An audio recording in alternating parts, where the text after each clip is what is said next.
जो कंपनी है वो झारखंड सरकार के कहीं भी कंट्रोल में नहीं है और ना ही झारखंड सरकार ना ही इनके पदाधिकारी उनको कंट्रोल करने का प्रयास करती है कभी।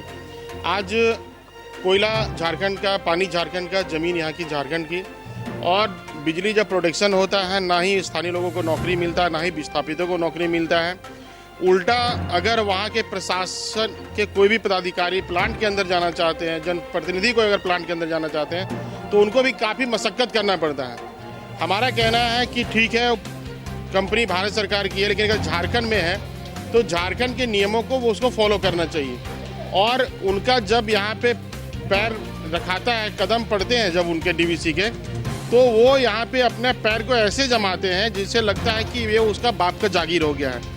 तो झारखंड किसी का बाप का जागीर नहीं, यहाँ की झारखंड के स्थानीय लोगों का है, गरीब गुरबा का है, विस्थापितों का है। तो हम लोगों का माननीय मुख्यमंत्री जी से आग्रह था कि डीवीसी के चेयरमैन को बुलाया जाए। अभी जो भी क्वेश्चन दागे गए उसमें सारे क्वेश्चन के जवाब में आएंगे कि मैं ऐसा करूँगा, मैं ऐसा करूँगा। तो क्यों पहले से नियम कानून नहीं था कि ऐसा इसको करना था? तो हम लोग का आग्रह है कि माननीय मुख्यमंत्री जी चेयरमैन को बुलाएं और चेयरमैन को बुला करके डीवीसी के सारे विषय, चाहे पॉल्यूशन का मामला हो, चाहे विस्थापितों का मामला हो, चाहे स्थानीय को नौकरी का मामला हो, या फिर नदी नहर के जो पानी को जैसे तैसे छोड़ देता है उनका। अभी देखिए मैं बांचेडी का पावर प्लांट का बात बताता हूँ। उनके जो दूषित पानी है, जो केमिकल युक्त पानी है, कभी मन करता है इस नहर में छोड़ता है, कभी मन करता है इस नाले में छोड़ता है, और उसका केमिकल इतना खतरनाक होता है कि उसमें अगर जानवर भी जाते हैं तो जानवर का स्किन पूरा उड़ जाता है। आदमी का तो बात ही छोड़ दिए, फसल में जाता है, फसल जल जाता है। तो ये जो मोनोपोली है, मेरा कहना है कि आपको जमीन वहाँ पे मिला है, नदी में पानी बहाने के लिए आपको नदी नहीं मिला है, तो इसमें आम लोगों को काफ़ी कठिनाई होती है और कहीं ना कहीं सरकार को इसमें पहल करना चाहिए। मैं आपके माध्यम से सरकार को भी कहना चाहता हूँ कि सरकार आदेश करे हम लोगों को, अगर डीवीसी नहीं सुधरती है तो डीवीसी का गेट बंद करने का, उसका प्रोटेक्शन बंद करने का हम लोग जिम्मा लेते हैं। यहाँ का कोयला पानी उसको बंद करने का जिम्मा लेते हैं ताकि डीवीसी का भी कान खुले, उनका भी जो सोया हुआ है वो भी जगे। बिल्कुल मैं इतना ही कह सकता हूँ कि सत्ता पक्ष इस दिशा में प्रयास करे, विपक्ष इस काम के लिए उसके साथ कदम से कदम मिलाकर चलने को तैयार है। लेकिन ये बात आपने सही कहा कि जब से झारखंड बना है तब से मैं इस आवाज़ को सुन रहा हूँ। और मुझे याद है कि उस समय जब नामधारी जी स्पीकर हुआ करते थे तो उस समय भी सदन के अंदर ही बात हुई थी कि डीवीसी का जो चेयरमैन है उसको बुलाया जाए। संभवतः बुलाया भी गया था, लेकिन मामला सॉर्ट आउट नहीं हुआ। लेकिन भाई अब हेमंत सोरेन जी की सरकार है, हेमंत सोरेन जी की सरकार डीवीसी को लाने के लिए प्रयास करे, तो हम लोग उस प्रयास में हम लोगों की जो भी भूमिका होगी उसका हम लोग 100% पालन करने का काम करेंगे, क्योंकि झारखंड का हित सर्वोपरि है। तो हम लोग झारखंड का हित को ही देखते हैं।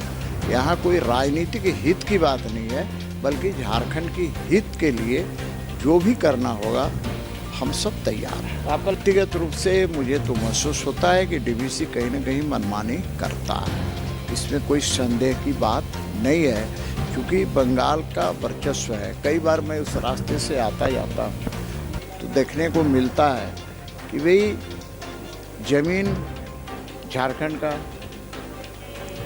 कैचमेंट एरिया झारखंड में, मुख्यालय बंगाल में, नौकरी बंगाल के लोगों को।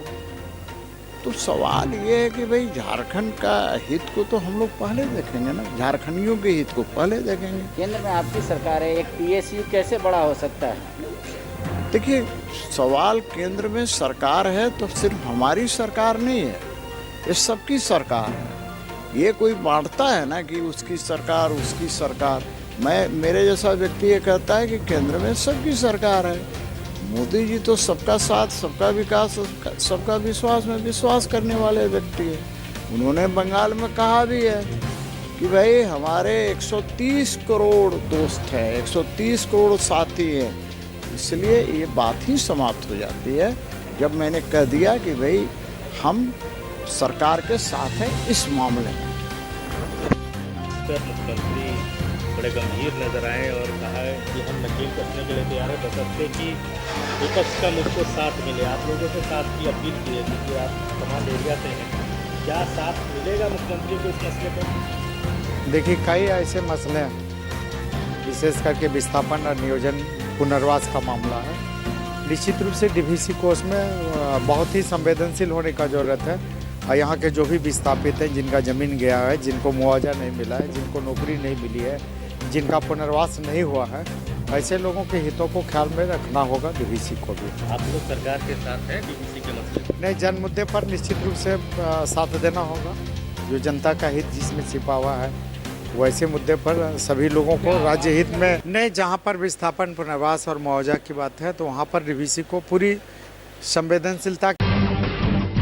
जब टूटती है आस, जब थकती है सांस, जब रूठते हैं अपने, मुंह मोड़ता है जमाना, जब अंगड़ाई लेता है संकल्प, फिर बनती है कहानी, बनते हैं अनमिट निशान। देखिए मेरे साथ संघर्ष की दास्तां।